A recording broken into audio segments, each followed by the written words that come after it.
YouTube, how you doing? It's your boy Cloggendaws. If you don't recognize me, it's probably because I shaved. Regardless, back again today with another video. Today we have the 50s GT, the Jaguar-looking, James Bond feeling, not really my favorite in the game car. Regardless, I got some good tips, I got some good tricks. Like and subscribe on the channel. Let's get into it.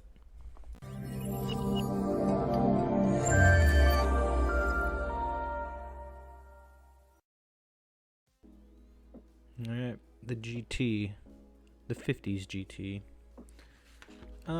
Where do I start? Man, this thing is just tight.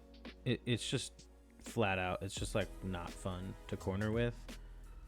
Easily the undisputed understeer king of circuit superstars. Easily. It's just like not fun going through turns. I don't know really. There's really no way of avoiding it. But with all that in mind, cornering speed and entry speed is paramount and critical in order to get fast lap times in this thing.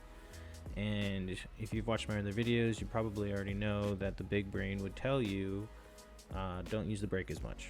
Let the car, slow itself down. You can avoid hitting the brakes, and you'll probably find yourself getting through the corners a little bit smoother, a little bit faster, which is always nice in this car. You want to avoid over braking, avoid your wheel spin, and maintain your momentum. It's very easy to sort of skid into turns because you're hitting the brake what feels like probably not even too much, and then the car just kind of steps out on you and your wheels start spinning. You're gonna lose a gang of time doing that. So just be aware. It's super heavy. The car is really heavy and it kind of feels like it's pulling you everywhere. No matter what speed you're going, it just feels kind of clunky, and it's definitely something that you're gonna have to get used to with the 50s GT.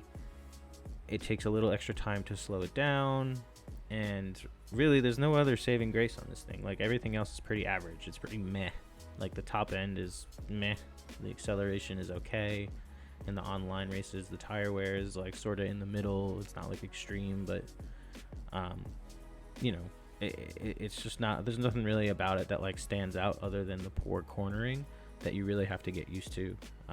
The less turning you're doing in this thing, the better. Ride it as like absolutely loose as you can, maintaining that speed throughout every turn, every corner, every straight. Really utilize the whole track to carry the speed. The car, again, because it is heavy, it is pretty good at drafting. Like, if you tuck into the slipstream to whoever's in front of you, you'll close the gap like in no time at all. It has that same magnet effect that I talk about a lot. A lot of the cars suffer from it.